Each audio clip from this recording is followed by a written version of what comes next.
waat jàppaat ko ci biir parti bi gën ni instant bi nii que ni parti socialiste ba mu nekkoon moom bu ñëwee da ko fay jëlee yóbbu ko feneen ca kaw a kaw kon nag loolu wax dëgg yàlla jooy na ngërëm te li ci ëpp solo nag mooy ñu ànd ak suñu ay camarades ku ci mel ni Dame Niass nga xamante ne kenn dootu ko présenté ndax moom papaam def na lu nekk biir HLM moom mi nga xamante ne aussi tamit Sophie Coulibaly papaam tamit def na lu ne HLM ndax bu ñu nee kan mooy sa papa ñu ni Doudou Coulibaly loolu rek bu fa yemoon sax mu neex donc nag wax dëgg yàlla ñu ngi leen di sant di leen gërëm bu baax a baax a baax ñun ñii les jeunes socialistes aussi tamit liggéey bi daf ñu ciy gën a ñaax ñu ciy gën a jàpp waaw di gën a mobiliser nit ñi di gën a ñëw te lii nii rek doy na firndeel ndax ku leen gis yéen ñëpp seen toogaay xam ni que ni li leen ñor bari na lool lool lool lool soo fi nag amul tànk ginnaaw kanam rek amul tànk ginnaaw moo tax tey jii nii tout le temps day xool lan mooy problème mu li nga xamante ni tey jii nii moom la nit ñi di jànkoonteel ci seen biiri gox mu ñëw nag indaale ay programme bu dëgër bu nga xamante ni tey bis bi nga xamante ni jox nañ ko mairie HLM di ngeen xam ni roy du nduroog pire ndax ki fi nekkoon léegi moom la wax mu ni que ni li am solo mooy que ni jigéen ñi dafa jot leadership féminin dafa jot parce que xam nañ ni góor ñi yàgg nañ leen dénk damay wax nag man ndax góor laa mais li may wax aussi tamit daf ma engagé ndax lu tax gis nañ jigéen ñi seen taxawaay ci biir kër yi gis nañ seen taxawaay ci biir gox yi jigéen ñi ñoo ngi ci mbootaay jigéen ñi ñoo ngi ci natt yi jigéen ñi ñoo ngi ci jaayu marché jigéen ñi ñoo ngi ci taabal yi ñoo ngi ci lu ne donc nag jot na aussi tamit tey jii nii li nga xamante ni daf ñu ñor ñu jox ko jigéen xool ba xam jigéen bi fan la ko nar a jëmale donc wax dëgg yàlla bu doon sama sago jigéen ñi ngeen taaj seen bopp yéen it nag ah xanaa gëmu leen seen bopp jigéen ñi wala buggu leen boog jigéen ñi nag c'est que instant bi jot na ñu jox leen mbir mi donc wax dëgg yàlla di leen gërëm di leen sant di leen wax ni leen wax dëgg yàlla seen candidate mi ngi nii seen leader Sophie Coulibaly Meng. Mamadou Dame Niass maa ngi juddu HLM yaru HLM jàngee HLM màggee HLM liggéeyee HLM donc je suis un pur produit des HLM. Fi may wax ak yéen je suis manager commercial de profession et je suis membre du Parti socialiste et de Vision socialiste qui regroupe les cadres du Parti socialiste. Donc maa ngi milité HLM depuis pas mal de temps et Sophie bi mu ñëwee daf ñu fekk ci parti bi bu lépp demee woon niñ ko foog sax peut-être man maay nekk candidat mais bi Sophie ñëwee ñun dañoo gis ci moom ay valeurs yoo xam ne dafa tax ñu dellu ginnaaw ne ko yow yaa ñu gën a mën loolu na nga dem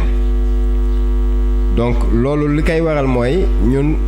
mënoon nañ politique mënoon nañ bañ a politique dundee suñu ñàq comme ñëpp parce que yàlla dimbal nañu am na loo xam ne yàlla suturaal nañ ci mais dañoo gis ne HLM depuis bi mu nekkee HLM ba léegi maire yi fi nekk ñu ci bëri taxawu bi ñu war a taxawu population yi taxawuñu ko te HLM c'est un quartier bi nga xam ne ça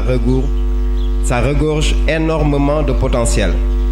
su ma limee damay wax waa Sodida c'est une zone industrielle li mu mën a génnee ci xaalis bëri na ginnaaw loolu le marché HLM est là li muy génnee ci xaalis bëri na HLM kër gu ne boutique la te boutique bu ne chaque année dina fay patente donc bu ñu xoolee ci budget de la mairie des HLM ñun ñi nga xam ne def nañ finance y a un budget bu fa nekk bu permettre ñu mën a jël en charge une grande partie de la population aux HLM mais tey da ngay xool HLM y a beaucoup de jeunes yoo xam ne ñu ngi taxawaalu ñii tey ñu ngi tux yàmba ñii ñu ngi nekk ci leneen ñii ñu ngi nekk ci leneen te kenn accompagné wu leen ñu ne loolu du yoon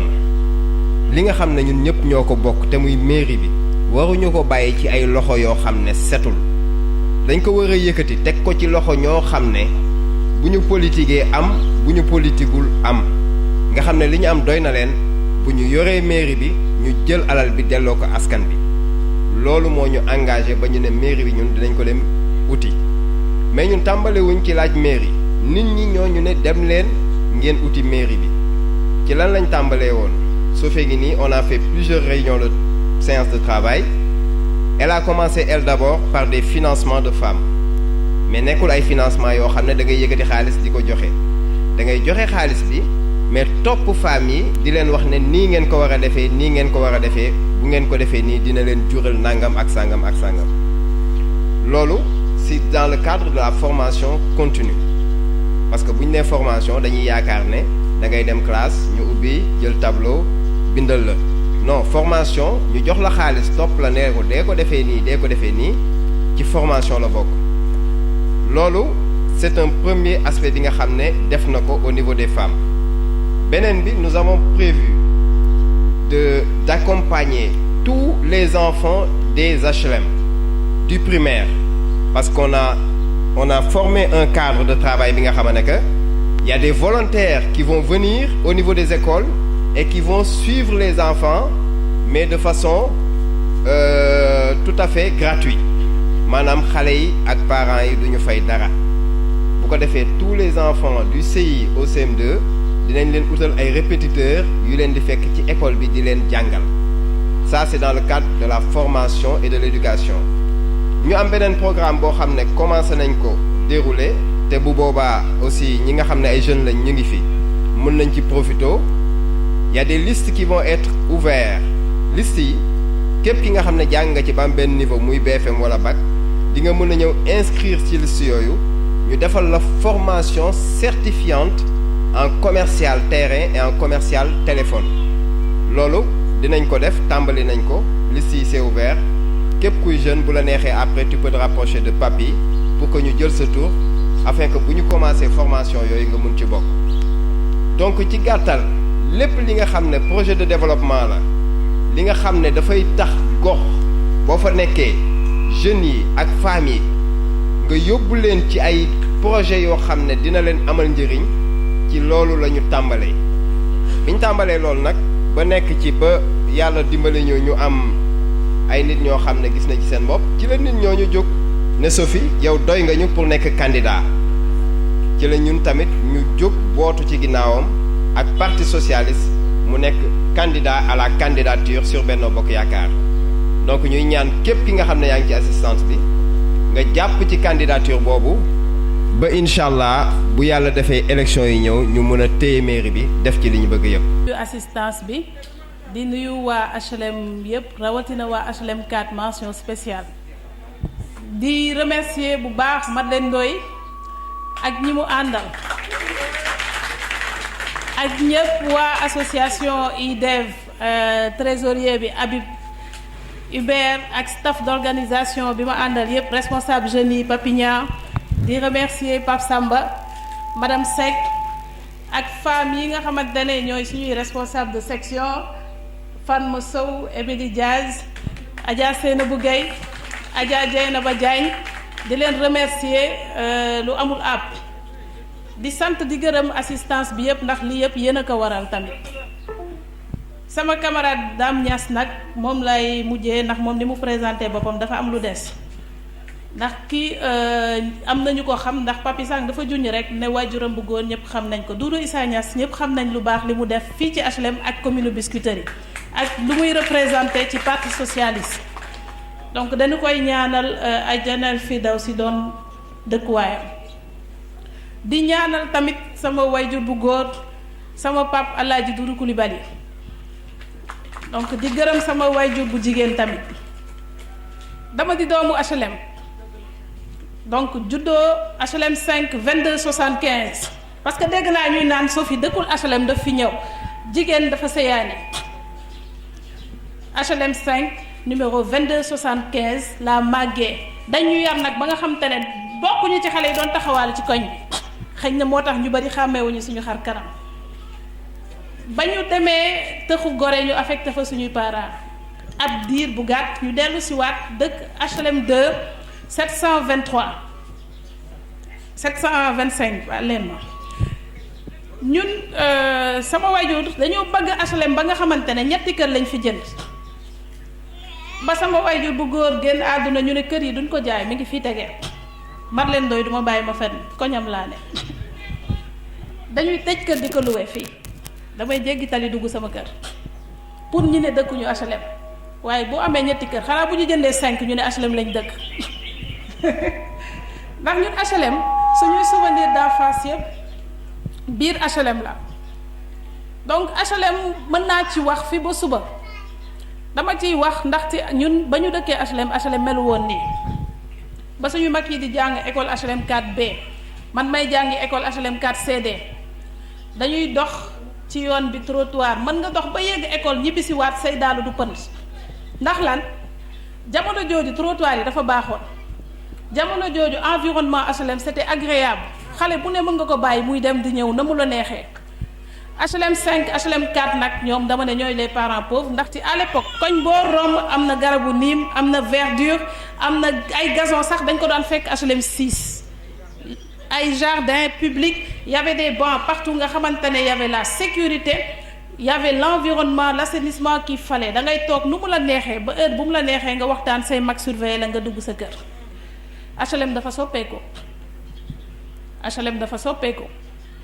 ndax man mënoon naa dem jàngi ji France ñibbisi ñu def ma au cadre fa may liggéeyee ma toog sama kër tàllal samay tànk yar samay doom yor sama njaboot waaye du sama cër dafa am ni foo xam ne boo fa tolloo jëriñ sa bopp ba pare da ngay gëstu seet lan nga mën a jàppalee askan bi lan nga mën a jëriñ sa gox te nag nu ñuy wax balaa ngay laax jaay nga laax lekk balaa ngay dem feneen nag foofu ngay militer wala foofu ngay laajte nga dem fa nga dëkk Baye Dame Niass mii noonu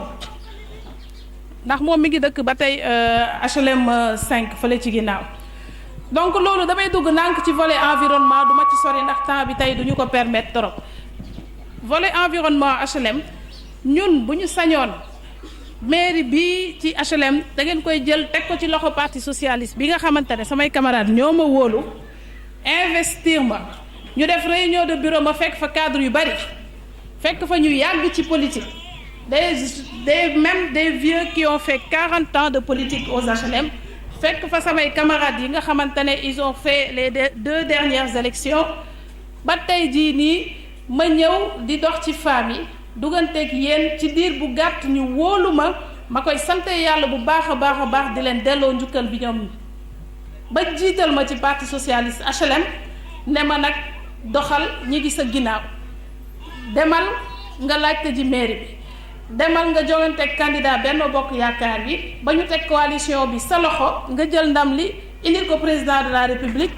jël ndam li indil ko parti socialiste jël waa gox bi dugal leen ci gestion bi ñu def une gestion participative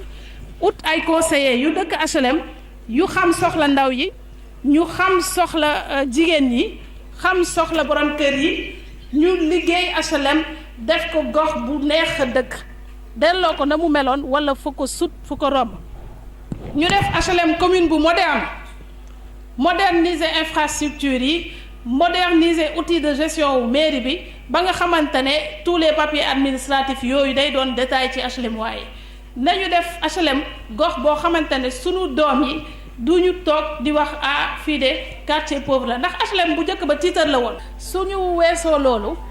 aménagement espace yi mënuñu ko wax volet environnement sans tudd marché bi ak alentour marché yi xam naa ne yéen HLM 4 vous êtes moins impacté waaye seen naa fi quelques waa HLM 5 yi nga xamante ne loolu dafa nekk seen souci majeur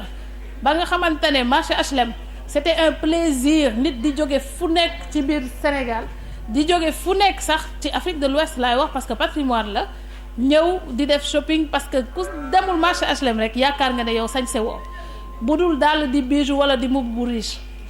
ku solu daal te demoo marché HLM yaakaar nga ne solu woo loolu ba nit ñi dañuy jógee Nigéria jógee Côte d'Ivoire ñëw di def ci seeni marché ci biir marché HLM bii nga xamante ne tey suñu tiitar la donc nag loolu su amee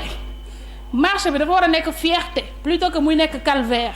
parce que bu ñu demee ba ñuy wax marché bi problème la alors que marché bi c'est notre plus grande opportunité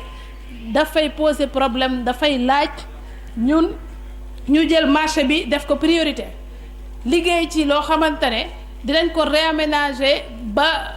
les populations environnantes marché bi bañ leen déranger ti marchands ambulants yi ñu régler seen problème définitivement ñi ngi waxtaan ak ñoom lu am solo loo xamante ne ñoom dinañ gis seen bopp parce qu'il s'agit pas de dàq marchands ambulants yi ne dañuy defar HLM noonu rek déedéet parce que ñoom xorom lañ ci dañ leen di defaraat ñu gën a defar seen toogaay ba bañ a déranger population yi. am na leneen loo xamante ne tam dañ ko war a liggéey pour mairie bi nag parce que bu ñu nee marché la principale recette ci mairie bi yaakaar naa ni marché HLM la nit ñi dañuy wax Sodida waaye Sodida lim ciy apporté bariwul torop parce que loolu beneen domaine la donc marché HLM ak lépp li ko war donc dafay doon loo xamante ne dinañ ko exploiter ba augmenter significativement recettes fiscales yi mooy maanaam budget mairie bi ba mën ci tirer profit bu ñuy mën a jël di ko séddale population yi ba dugg tuuti ci volet social parce que tamit buñ ne daf fi nekk ndax waa HLM gis nañ ci seen bopp naka lañ leen di yombalee accès cantine yi naka lañ leen di yombalalee yéen waa HLM recette yi jógee ci marché bi ngeen gis ci seen bopp carrément muy doon loo xamante ne seen moomeel la donc loolu am nañ ci volet bu important ak yeneen sites yu ñu identifié ci biir HLM yi nga xamante ne maire bi war na ko mën a aménager am ci ay revenus locatifs ba nga xamante ne dinañ yokk budget bi significativement ba mën a mëne projet yi ñu mbébét ci biir mairie bi donc projets sociaux yi tamit ndax waa HLM ci budget social u mairie bi ñu ngi ciy gis seen bopp muy doon loo xamante ne dañ ci war a dugg seet naka la ñuy accompagner jeunes yi carrément accompagner porteurs de projet yi accompagner les couches les plus vulnérables mooy identifier carrément les vrais bénéficiaires yi nga xamante ne soxla nañu ndimbal et que ndimbalu mairie bi di egg si ba si ñoom ñu ci gis seen bopp mu bañ a nekk uniquement action ciblée nga xam ne Samba ak Demba ñoo ciy jot te ña ca war a jot duñ ci jot aussi yaatal ci yeneen ak yeneen programme yi nga xamante ne mën nañ ko indi ndax suñ ci doon wax duñ fi jóge waaye li ñuy wax ni yëpp dañuy wax ñu ne waa d'accord diw moom nee na day def piscine ci école yi est-ce que loolu gënul neex diw nee na day def day aménager ñetti stade ak fukki stade diw nee na day clôturer terrain yëpp am na loo xamante ne mën naa nekk ak loo xam ne mënul nekk nit ñi tamit dofatuñu kenn mënu leen nax booy am ay projet day nekk projet bi nga xam ne dafa yitteel askan bi nekk projet yoo xam ne dafa nekk priorité nit ñi nekk projet bi nga xamante ne nit ñi dañ ciy mën a bénéficier tout de suite muy bañ a nekk loo xamante ne dañ koy wax rek pour bëgg lu neex nit ñi ñun de ñëwuñu fi pour naxaate ndax yaakaar nañ ne kenn dofu kuy toog fii di wax dama lay defal lii ndax mën naa nekk ay borom xel la ñuy waxal ku ne da ngay dégg ku ne da ngay analyser ku ne da ngay xam ndax li ñuy wax mën na nekk wala mënul nekk donc nag ñun tey jii dañu ñëwoon rek ne dañuy waxtaan ak yéen ci seen gox xam nañ ne liy duuf si nag bi yëpp xaju ci cin bi dañuy junj di laal tuuti rek te di leen déglu tamit di leen delloo kàddu bi